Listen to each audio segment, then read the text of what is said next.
Mesdames, Mesdemoiselles et Messieurs, bienvenue dans cette nouvelle édition. Au titre de l'actualité aujourd'hui, la présidente de l'Assemblée nationale serbe reçue par le président Bouteflika. L'Algérie blacklistée par l'Arabie saoudite sur la liste des pays soutenant le terrorisme. La Corée du Nord a réussi à miniaturiser des armes nucléaires. Israël, quand ségrégation rime avec sécurité dans les transports israéliens. Insolite, des millions d'araignées sont tombées du ciel dans une ville du sud de l'Australie. Nous débutons ce journal avec le président de la République Abdelaziz Bouteflika, qui a reçu mercredi à Alger la présidente de l'Assemblée nationale de la République serbe, Maja Gojković. En visite depuis mardi sur invitation du président de l'Assemblée populaire nationale, Mohamed El Arbi Ould Khalifa, Maja Gojković a déposé une gerbe de fleurs devant la stèle commémorative et a observé une minute de silence à la mémoire des martyrs de la guerre de libération nationale. Maja Gojković a été également reçue par le Premier ministre Abdelmalek Sellel. Les deux parties ont abordé les relations bilatérales ainsi que les voies et moyens à même de permettre de promouvoir la concertation politique et la coopération économique et sociale.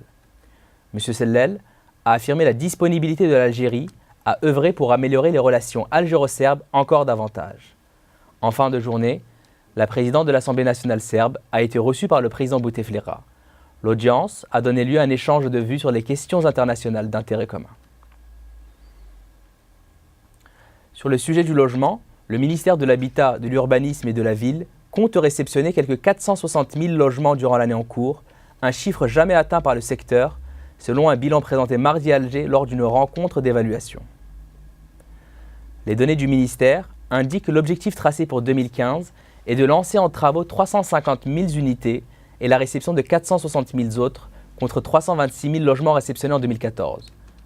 Le programme sectoriel porte sur la réalisation de 1 732 000 logements, composés de projets restants du programme quinquennal 2010-2014 et du programme additionnel lancé en 2013. À la fin avril dernier, 1 212 000 unités ont été lancées en travaux, soit 70% de la totalité de ce programme. S'exprimant sur le programme du secteur pour 2015, le ministre de l'Habitat, Abdelmadjid Tebboune, a précisé que les efforts seront poursuivis pour éradiquer les bidonvilles avant la fin de l'année dans de nombreuses wilayas. Côté sécurité, 3 terroristes armés ont été tués mercredi par des détachements des éléments de l'ANP relevant de la première région militaire, portant ainsi à 25 le nombre de terroristes abattus depuis le début, mardi, d'une opération menée dans la localité de Ferkuya, dans la wilaya de Bouira.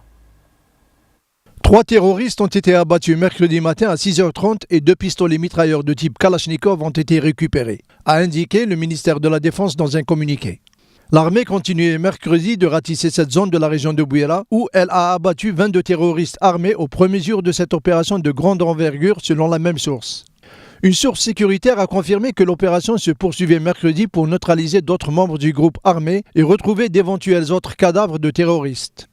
Cette opération a été déclenchée à la suite d'informations faisant état de la présence d'un important groupe armé dans cette zone où opèrent des éléments de Jund el-Khilafa, la branche locale de Daesh qui avait décapité en septembre le touriste français Hervé Gourdel. Côté communication, Lamine Chikhi, le correspondant de Reuters à Alger, a été convoqué mercredi par le ministère de la Communication pour lui exprimer sa désapprobation pour l'usage dans ses dépêches d'une terminologie inappropriée au sujet de l'opération d'élimination de terroristes à Bouira par des forces de l'ANP. Une dépêche de l'agence de presse Reuters datée d'Alger fait état de l'élimination de 22 militants. Le même correspondant a également utilisé dans ses articles le terme de combattants islamistes. Au cours d'une opération qualitative de lutte antiterroriste qui a débuté mardi à Bouira, des forces de l'ANP ont abattu 25 terroristes et ont récupéré une quantité considérable d'armes et de munitions. Dans le cadre de la lutte contre la contrebande et le crime organisé, plus de 32 tonnes et 429 kilos de kifs traités ont été saisis à l'échelle nationale durant les 5 premiers mois de l'année en cours, a annoncé mercredi Atlemsen, le chef du service de la communication près du commandement de la gendarmerie nationale. Ces saisies ont été opérées au cours de plusieurs opérations menées dans diverses régions du pays et en particulier la région frontalière de l'Ouest, a précisé le lieutenant-colonel Abdelhamid Kroud lors d'une visite guidée à Tlemcen, organisée au profit de la presse. 54 réseaux spécialisés dans le trafic international de drogue, visant l'Algérie à la fois comme marché et zone de transit vers la région nord-est de l'Afrique et du Moyen-Orient, ont été également démantelés, grâce au dispositif de surveillance et de sécurisation des frontières mis en place pour lutter contre ce fléau. 10 tonnes de kif traités ont été saisies durant la même période par le GGF sur la bande frontalière ouest. Pas moins de 27 réseaux de trafiquants ont été démantelés et près de 200 personnes ont été arrêtées par les unités territoriales de la gendarmerie nationale dans la seule wilaya de Tlemcen. Une quantité totale de 12 tonnes et 388 kilos de kif a été saisie par les éléments de ce corps de sécurité durant les 5 premiers mois de l'année 2015. Sur le terrorisme international, l'Arabie Saoudite met l'Algérie sur une liste noire de pays peu engagés dans la lutte contre le terrorisme et demande aux autorités concernées du pays de faire preuve de plus de vigilance dans leurs transactions financières avec 11 pays, dont l'Algérie.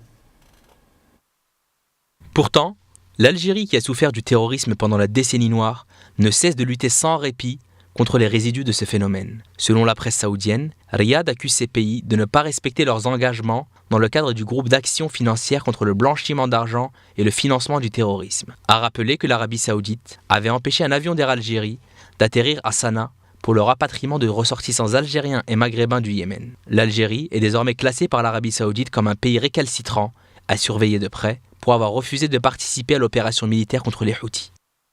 Sur le plan international, un Marocain soupçonné d'avoir participé à l'attentat sanglant du musée Bardo en Tunisie, qui a fait 22 morts à la mi-mars, a été arrêté près de Milan, dans le nord de l'Italie, ont annoncé mercredi les autorités italiennes. Abdelmajid Touil, 22 ans, connu sous le pseudonyme d'Abdallah, a été arrêté mardi soir à Gaggiano, dans l'appartement où résident sa mère et ses 2 frères, a précisé lors d'une conférence de presse Bruno Megale, chef du DIGOS, département de la police chargé des opérations spéciales et du terrorisme de Milan. Pour nous, c'est un parfait inconnu, a expliqué M. Megale, en précisant que ses services avaient agi sur la base d'un mandat d'arrêt international émis par les autorités tunisiennes qui soupçonnent le jeune homme d'avoir participé à l'attentat du Bardo.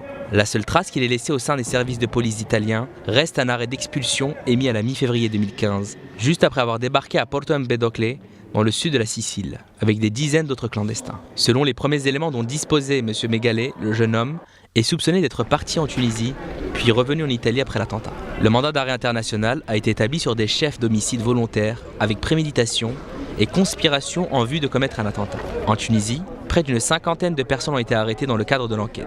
L'attentat a été revendiqué par l'organisation Daesh, mais les autorités tunisiennes ont affirmé qu'il avait été dirigé par Lokman Abou Sakhr, abattu fin mars par les forces de l'ordre tunisiennes. En Asie du Sud, la Malaisie et l'Indonésie ont fait volte-face mercredi et annoncé qu'elles ne refouleraient plus les bateaux de migrants qui fuient la misère et les persécutions, au moment où des centaines d'entre eux étaient à nouveau secourus par des pêcheurs indonésiens. La Thaïlande, l'Indonésie et la Malaisie ont accueilli environ 3000 naufragés en quelques jours, mais elles ont aussi refoulé plusieurs bateaux, s'attirant les foudres des Nations Unies et d'organisations non gouvernementales. À l'issue d'entretiens en Malaisie, les ministres indonésiens et malaisiens des Affaires étrangères ont annoncé la fin du refoulement des navires en perdition. Le remorquage et le refoulement des bateaux ne vont plus se produire, a déclaré le Malaisien Hanifa Aman. Les immigrants seront relogés provisoirement à condition que leur relocalisation ou leur rapatriement par la communauté internationale soit effectif dans l'année, a ajouté le ministre malaisien. Les bateaux transportent des Bangladais qui veulent échapper à la pauvreté ainsi que des membres de l'ethnie Rohingya, communauté musulmane persécutée et marginalisée, vivant pour l'essentiel en Birmanie, un pays largement bouddhiste. Environ 7000 personnes dérivent encore en mer, alors que Jakarta a annoncé que des pêcheurs avaient de nouveau secouru 433 affamés au large de ses côtes. Au total, environ 1800 migrants se trouvent désormais dans le pays. Le pape François s'est exprimé pour la première fois sur le sort de cette communauté, évoquant ces pauvres Rohingyas de Birmanie chassés de chez eux comme les chrétiens et les Yazidis, persécutés par l'organisation Daesh en Irak et en Syrie. La Corée du Nord a annoncé qu'elle avait réussi à miniaturiser des armes nucléaires, un processus qui lui permettrait d'équiper des missiles. La Commission de défense nationale nord-coréenne a expliqué dans un communiqué rendu public mercredi 20 mai par l'agence de presse officielle du pays, KCNA, que cette avancée entrait dans un processus de diversification des capacités en termes de frappe nucléaire. La Commission de défense nationale, dirigée par le président Kim Jong-un, ajoute que d'autres progrès ont été enregistrés. Nous sommes parvenus au point où le degré de précision le plus élevé est garanti, pas seulement pour les missiles de courte et de moyenne portée, mais également pour les missiles de longue portée. La Commission adresse également dans son communiqué des critiques aux États-Unis qui ont condamné mardi le récent tir d'un missile balistique sous-marin par Pyongyang. La Corée du Nord continue de développer des armes nucléaires et des missiles balistiques. Elle continue de rompre ses promesses et de proférer des menaces. Elle continue de montrer un mépris flagrant envers le droit international, a martelé le secrétaire d'État américain John Kerry à Séoul lors d'une conférence de presse avec son homologue sud-coréen. À cette occasion, M. Kerry a souligné la nécessité d'augmenter les pressions internationales sur la Corée du Nord pour qu'elle change de comportement, citant l'éventualité de nouvelles sanctions ou d'autres moyens. Mercredi, la Corée du Nord a annulé sans explication la visite que devait effectuer le secrétaire général des Nations Unies dans le pays, la première qui aurait eu lieu depuis plus de 20 ans. En Iran, le guide suprême iranien l'Ayatollah Ali Khamenei a déclaré mercredi que l'inspection de sites militaires et les entretiens avec des scientifiques étaient exclus dans le cadre d'un accord sur le nucléaire iranien, a rapporté l'agence officielle IRNA. Nous avons déjà dit que nous ne permettrons aucune inspection des sites militaires de la part des étrangers.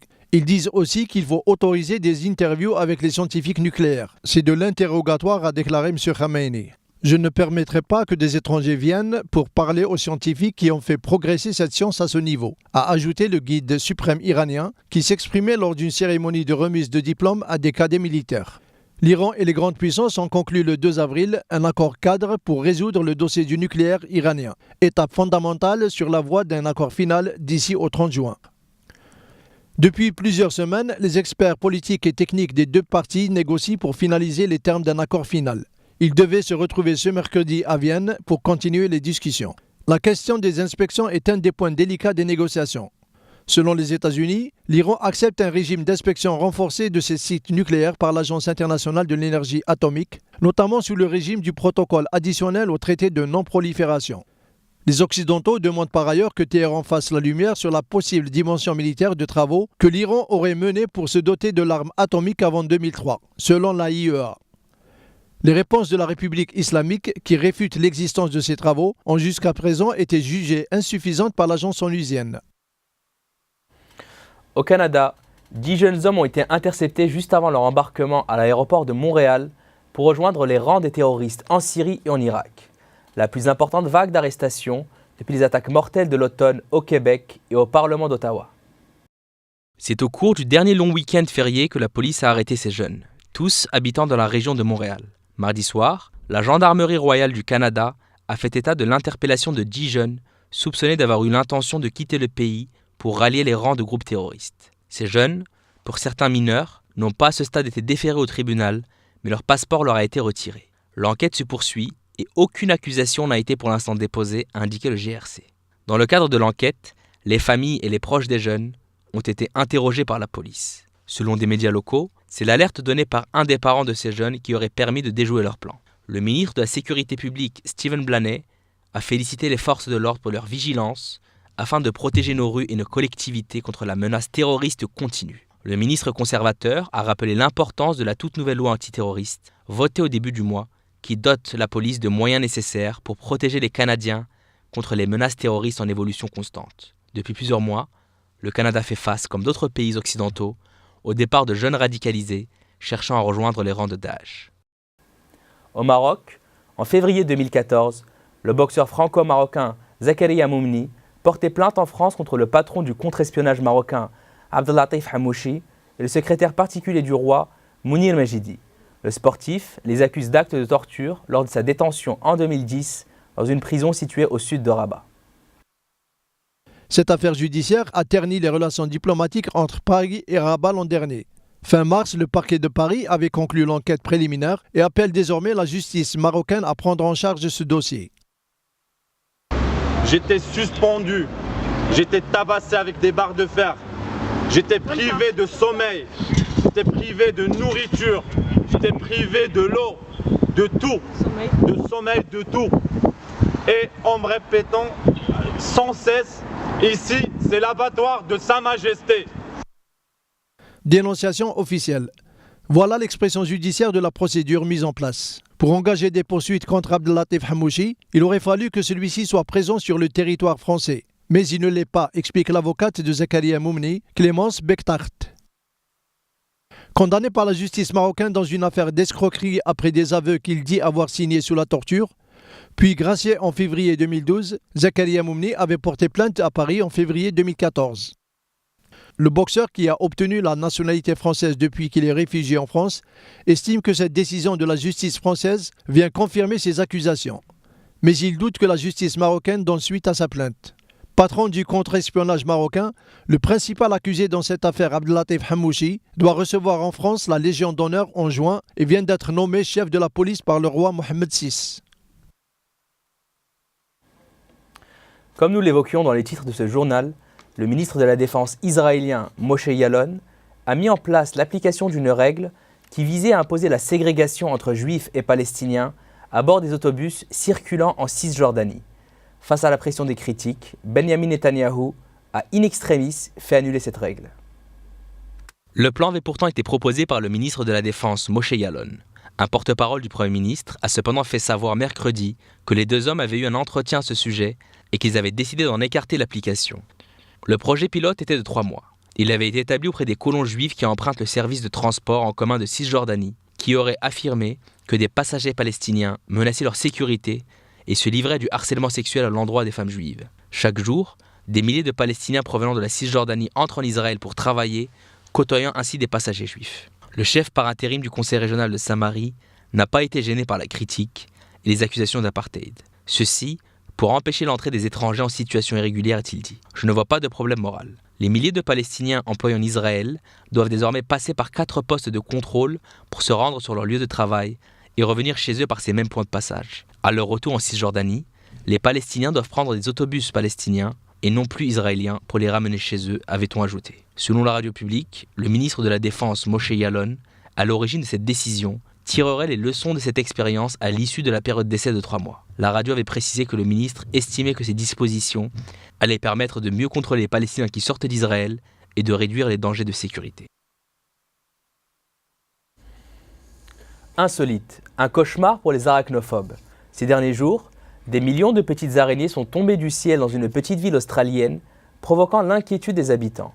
Elles sont arrivées là à cause de leur méthode de déplacement qui sollicite les airs. Les toiles flottent dans le ciel et tapissent le sol en retombant. Sur les photos postées par des internautes, on croirait voir des paysages enneigés. Mais non, il s'agit bien de toiles d'araignées. Ce phénomène a été observé début mai dans la région de Southern Tablelands, dans le sud de l'Australie. Les habitants décrivent des millions de bébés araignées tombant en pluie et couvrant le paysage de leurs toiles. Il s'agit en fait de toutes petites araignées adultes de la famille des Linifidae.